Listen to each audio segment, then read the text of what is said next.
క్రీస్తునాథుని యందు మికిలి ప్రియ సహోదరి సహోదరులారా, ఈస్టర్ 4వ ఆదివార వాక్యోపదేశానికి మీ అందరికీ స్వాగతం.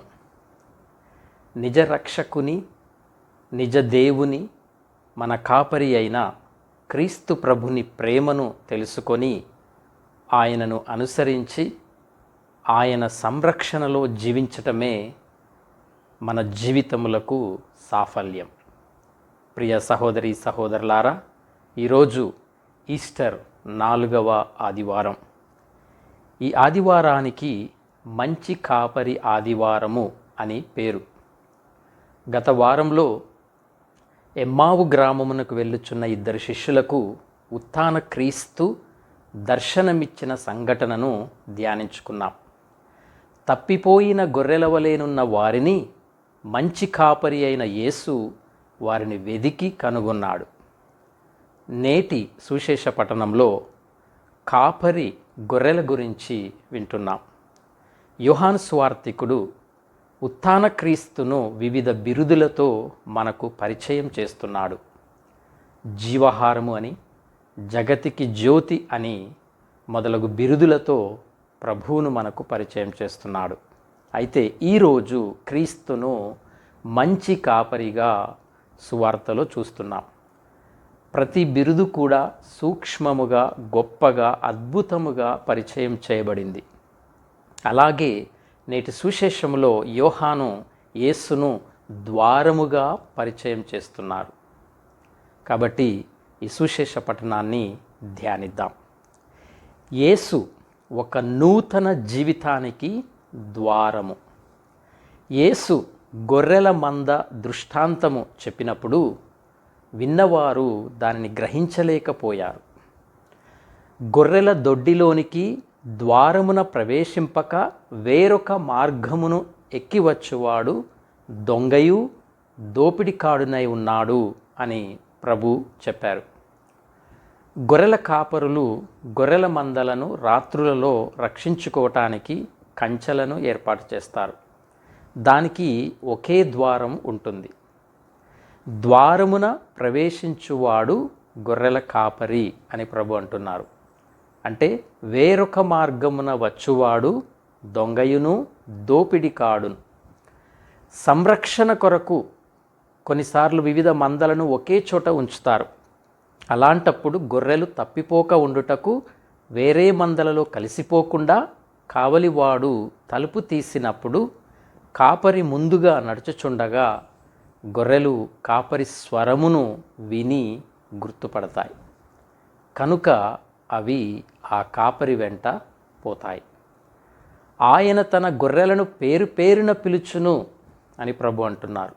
అంటే దేవునికి మనం కేవలం ఒక సమూహము లేదా ఒక గుంపులో కాదు. ఆయనకు మనలో ప్రతి ఒక్కరి పేరు తెలుసు. మన కన్నీరు, మన ఆవేదన ఆయనకు తెలుసు. మనం మరి ఆయన స్వరానికి ఎంతవరకు ప్రాధాన్యత ఇస్తున్నాము అని ప్రశ్నించుకుందాం. ఈ లోకంలోని రోధలో, శబ్దాలలో ఆయన సున్నితమైనటువంటి స్వరాన్ని మనం వినగలుగుతున్నామా? పరాయి వాని స్వరమును ఎరుగవు కనుక అవి వాని వెంట వెళ్ళక దూరముగా పారిపోవును అంటున్నారు ప్రభు. ఒక పర్యాటకుడు ఇజ్రాయేలు దేశంలో ఒక కాపరిని చూసి ఈ గొర్రెలు నీ స్వరాన్ని ఎలా గుర్తిస్తాయి అని అడిగాడు.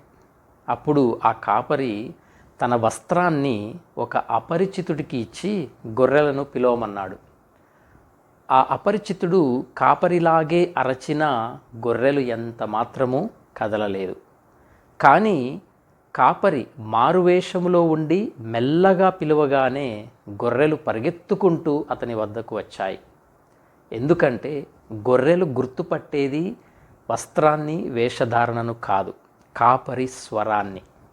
కాబట్టి ప్రియ సహోదరి సహోదరులారా, సువార్తలలో క్రీస్తు స్వరము ప్రతిధ్వనిస్తూ ఉంటుంది.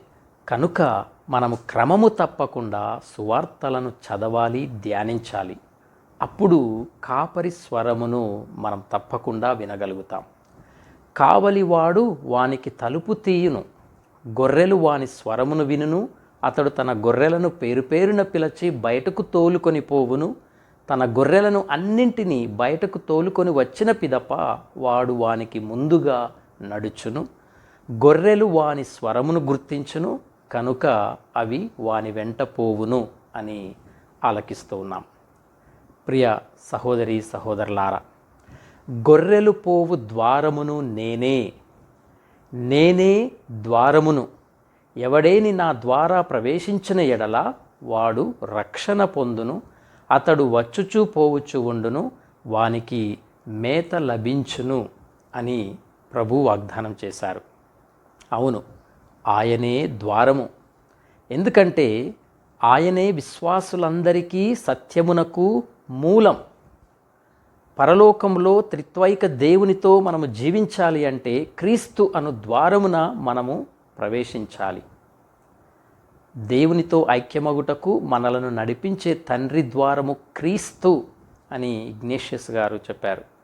నేను జీవమునిచ్చుటకు దానిని సమృద్ధిగా ఇచ్చుటకు వచ్చి ఉన్నాను అని ప్రభువే స్వయంగా చెప్పటం జరిగింది. ఆ సమృద్ధి గల జీవమే పరలోకములో దేవునితో ఐక్యమవటం. ప్రాచీన ఇజ్రాయేలులో రాత్రివేళ గొర్రెల దొడ్డికి తలుపు సాధారణంగా ఉండేది కాదు. కాపరే ఆ ద్వారం వద్ద పడుకునేవాడు. అంటే లోపలికి వెళ్ళాలన్నా బయటికి రావాలన్నా కాపరి మీద నుండే వెళ్ళాలి. దీని అర్థం ఏమిటంటే యేసు మనకు ఒక రక్షణ కవచం వంటివాడు. ఆయన అనుమతి లేనిదే ఏ అపాయము మనల్ని తాకలేదు అని అర్థం. యేసు నేనే ద్వారమును అని చెప్పుటలో 3 విషయాలను మనం గమనించాలి. 1, రక్షణ. ఈ ద్వారము ద్వారా అంటే యేసు ప్రభు ద్వారా ప్రవేశించువారు రక్షింపబడుదురు. నేను వానికి నిత్య జీవము ప్రసాదింతును కనుక అవి ఎప్పటికీ నాశనము చెందవు అని ప్రభు అన్నారు. 2, స్వతంత్రం. ఈ ద్వారము ద్వారా ప్రవేశించువారు వచ్చుచూ పోవుచూ ఉందురు. యెరూషలేము దేవాలయమునకు గొర్రెల ద్వారము అనేది ఒకటి ఉండేది. దేవాలయంలో బలులను అర్పించటానికి గొర్రెలను ఈ ద్వారమున తీసుకొని వెళ్ళేవారు. గొర్రెలు వెళ్ళడమే తప్ప తిరిగి వచ్చేవి కావు, ఎందుకంటే అవి బలిగా అక్కడ అర్పింపబడేవి. ఈ విధంగా యూదుల బలి అర్పణ విధానమును ఇక్కడ యేసు ప్రభు సవాలు చేస్తూ ఉన్నాడు. తనను అనుసరించు వారి నిజ స్వాతంత్రమును గూర్చి యేసు స్పష్టంగా చెబుతున్నాడు. ఇక 3వది నిత్య జీవం. ఈ ద్వారము ద్వారా ప్రవేశించు వారికి మేత అంటే నిత్య జీవము లభించును. ఆకలి దప్పులు లేని జీవితమును వారు పొందుకుంటారు. నేను జీవమునిచ్చుటకు దానిని సమృద్ధిగా ఇచ్చుటకు వచ్చి ఉన్నాను అని పలికిన ప్రభు మాటలను మనం మరలా గుర్తుకు చేసుకోవాలి. అలాగే నేనే మార్గము సత్యము జీవము, నా మూలమున తప్ప ఎవడును తండ్రి యొద్దకు రాలేడు అని ప్రభు పలికారు. కాబట్టి యేసు అను ద్వారము ద్వారా ప్రవేశించువారు మాత్రమే కాపరులు. ఆయన ఎవరినైతే అంగీకరిస్తాడో వారే ప్రామాణికమైనటువంటి నిజమైనటువంటి విశ్వసనీయమైనటువంటి కాపరులు. యేసు మంచి కాపరి. తన గొర్రెలను ఆయన ఎరిగి ఉన్నాడు. ఆయన వారిని కాపాడును. అయితే అన్నింటికంటే ముఖ్యముగా యేసుక్రీస్తు ప్రభువే ద్వారము. శ్రీసభ పితరుల అభిప్రాయం ప్రకారం కాపరి గొర్రెలను అనుసరించుటకు బదులుగా గొర్రెలే కాపరిని అనుసరిస్తాయి. అవి సంచరించకుండా కాపరి వాటిని ఒక చోట చేర్చుతాడు. క్రీస్తు మందలో చేర్చుటకు ద్వారము అయిన లేఖనములను అంటే దేవుని యొక్క వాక్కు వారికి కాపరి ఉపదేశించును. క్రీస్తును అంగీకరించువారు ఆ ద్వారమున ప్రవేశింతురు. కాపరులు ద్వారమున మాత్రమే ప్రవేశింతురు. దొంగలు ఎటు నుండైనా ప్రవేశిస్తారు. ద్వారమున ప్రవేశించు నిజమైన కాపరి క్రీస్తు ద్వారా మాత్రమే ప్రవేశిస్తాడు. ఆనాటి పరిసయ్యులు దొంగలు, దోపిడిగాండ్రు. యేసు పాపులను చేరదీస్తే పరిసయ్యులు పాపులను ఖండించారు. వారు ప్రజలను ప్రేమించలేదు, వారు వేరొక మార్గమున ఎక్కివచ్చువారు. యేసు ఆదర్శము గల మంచి కాపరి. ప్రస్తుత కాలంలో కూడా చెడు కాపరులు ఉన్నారు, స్వార్థపరులు. ప్రజలను రక్షించుటకు బదులుగా వారిని తప్పుడు మార్గంలో నడిపించేవారు. వారి సంరక్షణ సౌకర్యం చూసుకుంటూ ప్రజలను తోడేళ్లకు, దొంగలకు వదిలేస్తున్నారు. ఈ విధంగా నేటి సువిశేష పట్టణంలో మరో 2 ఉద్దేశాలను కూడా మనము గమనించాలి. ఒకటి ద్వారమున ప్రవేశించుట, రెండవది స్వరమును గుర్తించుట. మనకు దేవుని యొక్క వాక్కు నిజమైన ద్వారం. మనము క్రీస్తు మందలో చేరాలంటే మనము ప్రవేశించే ద్వారము స్వార్థలు. క్రమము తప్పకుండా ఈ స్వార్థలను మనము చదవాలి, ధ్యానించాలి. ఎందుకంటే అవి క్రీస్తు ప్రభువుకు దర్పణాలు. సువార్తలు క్రీస్తునందు మన విశ్వాసాన్ని పరిచయం చేయటం మాత్రమే కాక అవి తండ్రి దేవుని దరిచేరుటకు మనకు మార్గము, సత్యము, జీవమును దయచేయును. కాబట్టి ప్రియ సహోదరి సహోదరులారా, నేడు మనలో చాలామంది సువార్తల ద్వారా కాకుండా దొంగల వలె వారి స్వంత మార్గముల ద్వారా పరలోకంలోనికి ప్రవేశించాలని చూస్తున్నాం. ఇది తనను, ఇతరులను వినాశనానికి దారితీస్తుంది. ప్రియ సహోదరి సహోదరులారా, తల్లి శ్రీసభ, తిరుసభ పరలోకానికి సంకేతం, సాధనం. క్రీస్తు తన ప్రేషిత కార్యమైన లోక రక్షణను శ్రీసభ ద్వారా కొనసాగిస్తున్నారు. ఈ శ్రీసభ క్రీస్తు వధువు కనుక ఈ 2 సత్యాలను గుర్తించాలి. అందరూ క్రీస్తునందు రక్షణ పొందే అవకాశం, రక్షణకు తిరుసభ ఎంతో అవసరం అని పునీత 2వ జాన్ పాల్ పాపు గారు స్పష్టంగా చెప్పి ఉన్నారు. క్రీస్తునందు ప్రియ సహోదరి సహోదరులారా, ఈనాటి మొదటి పట్టణంలో పేతురు ఇచ్చిన సలహా నేటి కాపరులందరికీ వర్తిస్తుంది. ప్రజలను నడిపించటానికి కాపరులు పవిత్రాత్మతో నింపబడి ఉండాలి. అపోస్తల కార్యములు 2వ అధ్యాయము 38వ వచనం, మీరు హృదయ పరివర్తన చెంది మీ పాప పరిహారమునకై ప్రతి ఒక్కరూ యేసుక్రీస్తు నామమున బప్తిస్మము పొందవలెను, అప్పుడు మీరు దేవుని వరమగు పవిత్రాత్మను పొందుదురు అని. ఈనాటి 2వ పట్టణంలో కూడా పేతురు గారు తప్పిపోయిన గొర్రెల వలె ఉన్న వారందరూ తిరిగి మంచి కాపరి యొద్దకు రావాలని పిలుపునిస్తున్నారు. క్రీస్తు ప్రభువు మన కొరకు బాధపడి ఆయన అడుగుజాడలలో మనము అనుసరించుటకు ఒక ఆదర్శమును ఇచ్చి ఉన్నారు. మనము పాపమునకు మరణించి నీతికి జీవించున్నట్లుగా ఆయన మన పాపములను తనపై ఉంచుకొని శిలువ మ్రానుపై మోశాడు. ఆయన పొందిన గాయములచే మనము స్వస్థత పొందుకున్నాము. మనము త్రోవ తప్పిన గొర్రెల వలె ఉంటిమి. ఇప్పుడు మన ఆత్మలను రక్షకుడును కాపరియు అగువాని యొద్దకు మనము మరలి రావాలి. ప్రియ సహోదరి సహోదరులారా, జగద్గురువులు పోపు ఫ్రాన్సిస్ గురువులకు సందేశమిస్తూ, గురువులు దేవుని కృపను, స్వస్థతను అవసరములోనున్న ప్రతి ఒక్కరికి తీసుకొని రావాలని, గొర్రెల వాసనను తెలిసిన గొర్రెల కాపరుల వలె గురువులు తమ ప్రజల గురించి క్షుణ్ణముగా ఎరిగి ఉండాలని, ముఖ్యంగా పేదవారికి చేరువలో ఉండాలని ఉపదేశించారు. ఈ మాటలను ప్రతి గురువు, ప్రతి కాపరి ఎప్పుడు కూడా గుర్తుంచుకోవటం ఎంతో అవసరం. ప్రియ సహోదరి సహోదరులారా, దేవునికి ప్రజలకు మధ్యవర్తులుగా ఉండాల్సిన కాపరులు క్రమముగా నిర్వాహకులుగా మారుచున్నారు. అందుకే కొందరు కాపరులుగాక అసంతృప్తులుగా హృదయాన్ని కోల్పోయిన వారిగా మారుతున్నారు.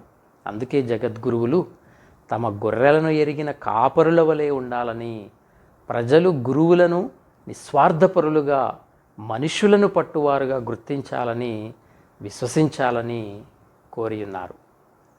ప్రియ సహోదరి సహోదరులారా, ప్రతిరోజు మన చుట్టూ, మన గ్రామాలలో ఎన్నో గొర్రెల మందలను, గొర్రెల కాపరులను చూస్తూ ఉంటాం.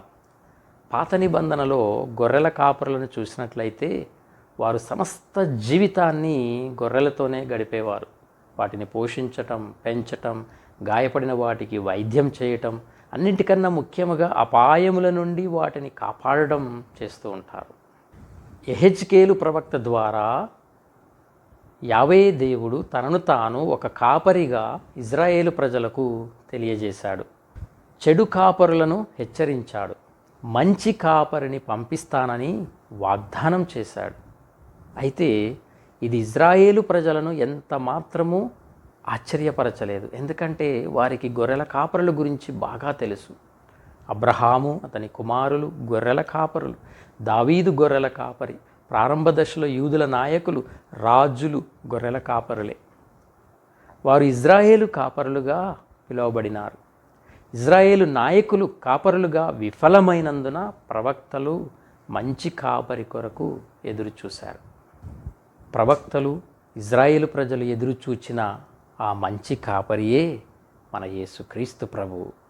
నూతన నిబంధనలో యేసు ప్రభువు తనను తాను మంచి కాపరిగా తెలియజేశాడు. గొర్రెల కొరకు తన ప్రాణములను అర్పించు కాపరిగా ప్రతి గొర్రెను ఆయన వ్యక్తిగతంగా పిలుచును, కాపాడును. శిలువపై తన ప్రాణాలర్పించి తన ప్రజలకు రక్షణను ఒసగి ఉన్నాడు. అలాగే మంచి కాపరిగా తుది తీర్పున మేకలను, గొర్రెలను వేరుపరచునట్లు ఆయన వారిని వేరుపరచును. కాబట్టి ప్రియ సహోదరీ సహోదరులారా, మంచి కాపరి అయిన యేసును ఆదర్శముగా తీసుకొని ప్రేమ, సంరక్షణతో తన ప్రజల కాపరులు చూపాలని దేవుడు మన నుండి కోరుకుంటున్నాడు. ఈ సందర్భంలోనే శ్రీసభ నాయకత్వం గురించి పేతురుకు కూడా యేసు సవాలు విసిరాడు. అవును ప్రభు, నేను నిన్ను ప్రేమించుచున్నాను అని పేతురు చెప్పినప్పుడు, ప్రభు నీవు నా గొర్రెలను మేపుము, నా గొర్రెలను కాయుము, నా గొర్రెలను మేపుము అని 3 సార్లు తెలపటం జరిగింది. ఆ తర్వాత పేతురు సంఘ పెద్దలతో, మీ ఆధీనమందున్న దేవుని మందకు కాపరులు కండు, అయిష్టముతో కాక దేవుని చిత్తము అనుకొని ఇష్టపూర్వకంగా వారిని కాపాడుడు, దుర్లభమైన అపేక్షతో కాక మనపూర్వకముగా మందను కాయుడు, మీ ఆధీనమందున్న వారిపై అధికారము చెలాయించక మీరు వారికి మాతృకగా ఉండుడు అని చెప్పాడు. ప్రియ సహోదరి సహోదరులారా, మనలో అందరము కూడా నాయకులమయ్యే అవకాశాన్ని కలిగి ఉన్నాం. జగద్గురువులు, మేత్రానులు, విచారణ గురువులు, ప్రభుత్వాధికారులు, తల్లిదండ్రులు, ఇలా అందరము నాయకులమయ్యే అవకాశమును కలిగి ఉన్నాం. కాబట్టి కాపరులుగా మనం సఫలమవ్వాలంటే మొదటిగా మనలో అంకిత భావం ఉండాలి. నిజమైన నాయకుడు తన వారి కొరకు తన సర్వాన్ని అర్పిస్తాడు. అంకిత భావము కలిగిన నాయకులు 4 లక్షణాలను కలిగి ఉంటారు. 1 సమర్థత, కాంపిటెంట్. అన్ని విషయాలలో, ముఖ్యంగా ఆధ్యాత్మిక విషయాలలో కూడా సమర్థులై ఉండాలి. 2వది నిబద్ధత, కమిట్మెంట్, ఉదార స్వభావము కలిగి ఉండాలి. అలాగే వారి సమయాన్ని, ప్రతిభను, నిధిని పంచుకోవటానికి సిద్ధంగా ఉండాలి. 3వది పవిత్రత, హోలీనెస్, కాన్సక్రేషన్. అంటే నాయకులు దైవ సేవ కొరకు ప్రత్యేకంగా ఎన్నుకొనబడుట, సేవే వారి ప్రధాన కర్తవ్యం కావాలి. 4వది మారు మనస్సు, కన్వర్షన్. ఇతరులు చేసిన ఏ తప్పులనైనను క్షమించటానికి సిద్ధంగా ఉండటం. 2వదిగా నాయకులు, కాపరులు జ్ఞానమును కలిగి ఉండాలి. నిజమైన నాయకుడు తన ప్రజలను ఎరిగి ఉంటాడు.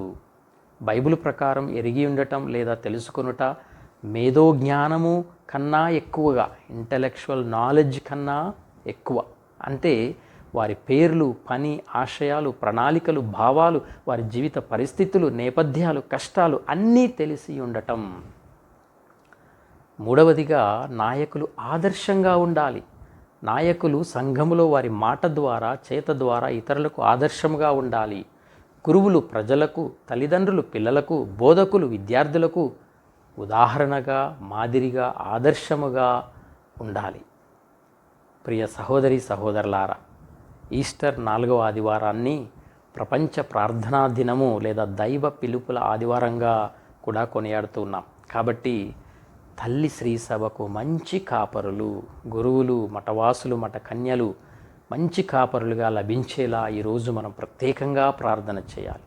ప్రతి కుటుంబము నుండి దేవుని యొక్క సేవకు పిలుపులు రావాలి అని విశ్వాసులను మనం ప్రోత్సహించాలి, వారి కొరకు ప్రత్యేకంగా ప్రార్థన చేయాలి. కాబట్టి ప్రియ సహోదరి సహోదరులారా, నేడు గొర్రెలను ఏకము చేయుటకు బదులుగా వాటిని చెల్లాచెదరు చేసే కాపరులు ఎక్కువైపోయారు. వీరు నిజమైన క్రీస్తు అనుచరులు ఎప్పటికీ కానేరరు.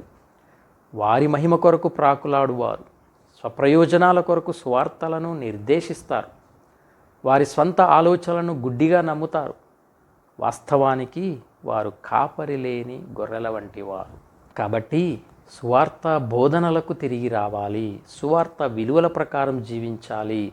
క్రీస్తే నిజమైన మార్గము అని గుర్తించాలి, విశ్వసించాలి. లోకమునకు వెలుగువలే, ఉప్పువలే సువార్త సందేశాన్ని మనము ఈ లోకంలో జీవించాలి మరియు ప్రకటించాలి. క్రీస్తు గొర్రెలను సన్మార్గంలో నడిపించుటకు మనము ప్రయత్నం చేయాలి. ఇది మనందరికీ ఒక గొప్ప సవాలు. ఇది మనందరిది గొప్ప బాధ్యత. కాబట్టి ప్రియ సహోదరి సహోదరులారా, దేవునికి మనము ఇష్టలముగా జీవించాలి అంటే మన జీవన విధానము, మన ప్రవర్తన ఏ విధంగా ఉండాలి? మనందరము పాపులమే, పాపములో జన్మించిన వారమే. మన జన్మ పాపం పోవాలి అంటే మనలో ప్రతి ఒక్కరము క్రీస్తునందు విశ్వాసముతో జ్ఞానస్నానమును పొందుకోవాలి. ఆ విధంగా చేసినట్లయితే మన జన్మ పాపము పరిహారం పొందుకున్నట్లే. జ్ఞానస్నానమును తీసుకున్నంత మాత్రమున మనము దేవుని రాజ్యమును చేరుకుంటామా? చేరుకోలేము. ఎందుకంటే మనం ఎప్పుడూ దేవునికి అయిష్టమైన కార్యములను చేస్తూనే ఉంటాం. వీటికి గాను మనము దేవునికి క్షమాపణలు చెప్పుకుంటూనే ఉండాలి. దేవునికి అయిష్టమైన కార్యములు చేయకుండా జాగ్రత్త పడుతూనే ఉండాలి. కొన్ని ఘోర పాపములు, ద్రోహములు మనం చేస్తూ ఉంటాం. వాటికి గాను మనలో పరివర్తన కలగాలి. దేవా, నన్ను మన్నించండి, నేను మీకు విరుద్ధముగా పాప కార్యమును చేసి ఉన్నాను, నేను మీకును నా సాటి వారికి ద్రోహం చేసి నేను ద్రోహిని అయ్యాను, నా ద్రోహములను క్షమించండి అని మనము దేవుని సన్నిధిలో ఒప్పుకోవాలి. మరలా వాటి జోలికి వెళ్లకుండా ఉండగలగాలి. మనం నోరు తెరిస్తే చాలు మనకు అనుకూలంగా మాట్లాడుకొని అబద్ధాలు ఆడటం, ఇతరులను వంచనకు గురి చేస్తూ ఉంటాం. మన లాభము కొరకు ఇతరులను నష్టపరుస్తూ ఉంటాం. ఇదిగో ఇటువంటి స్వభావమును మనం విడిచిపెట్టాలి. మనం జ్ఞానస్నానం పొందినప్పటి నుండి కూడా ఆత్మ అనగా పరిశుద్ధాత్మ దేవుడు మనలో వసిస్తూ తప్పు ఒప్పులను ఎంచి మనకు మేలైన సరియైన మార్గములో నడిపిస్తారు. ఈ ఆత్మదేవునికి మనం లోబడి జీవించాలి. శరీరేచ్ఛలను ఖండించుకోవాలి. మనము పాపములు చేసి వాటి ఫలితాలు భరించి ప్రయోజనం ఏమి ఉంటుంది అని పేతురు గారు తెలియజేస్తున్నట్లుగా మనం ఏ విధమైన పాపము, అపకారము ఎవరికి తలపెట్టకుండా, చేయకుండా, దేవుని యొక్క శిక్షకు గురి కాకుండా దేవుని యొక్క ప్రేమలో, కృపలో, ఆశీర్వాదంలో జీవించటానికి ప్రయత్నం చేయాలి. మనందరికీ తెలుసు, క్రీస్తు ప్రభువు ఏ పాపము చేయలేదు. ఏ అపరాధపు పలుకులు ఎవరిని ఎన్నడూనూ ఆయన అనలేదు. ఆయనను బాధించే వారిని సైతము నోరు తెరచి ఏమీ అనలేదు. ఎవరిని అనగా పాపములో ఉన్న వారిని, రోగులను క్రీస్తు ప్రభు ఎన్నడూ కూడా తిరస్కరించలేదు. ఆయన వద్దకు వచ్చిన వారికి స్వస్థతలను ఇచ్చి ఉన్నారు.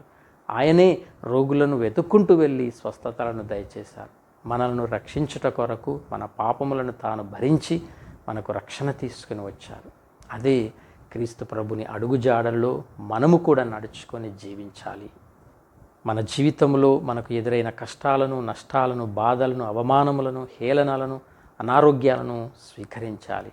ఇవి కలిగినప్పుడు మనము దేవుని నుండి దూరం కాకూడదు. ఇప్పుడు మనందరము కూడా దేవుని సంరక్షణలో ఉన్న ఆయన బిడ్డలము.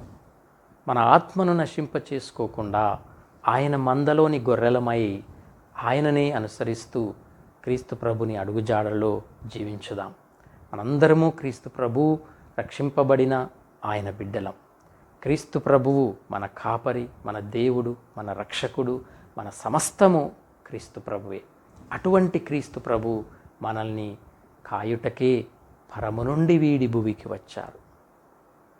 పిల్లలు తల్లిదండ్రుల సంరక్షణలో జీవిస్తే వారు క్రమశిక్షణతో, దురలవాట్లకు దూరంగా ఉండి తల్లిదండ్రుల సంరక్షణలో పెరిగి ప్రయోజకులవుతారు.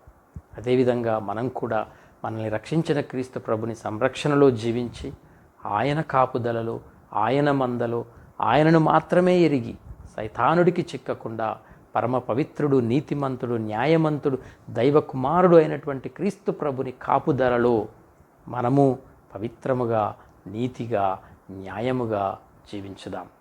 చంటి బిడ్డ తన తల్లిని ఏ విధముగా గుర్తుపడుతుందో మనం కూడా దేవునికి సైతానునికి ఉన్న వ్యత్యాసాన్ని గమనించి దేవుణ్ణి మాత్రమే ఎరిగి సైతానుని తలంపులను, వాడి ఎత్తుగడలను ప్రక్కకు నెట్టివేసి ఎటువంటి అపరాధములు చేయని జీవితములను జీవించుదాం.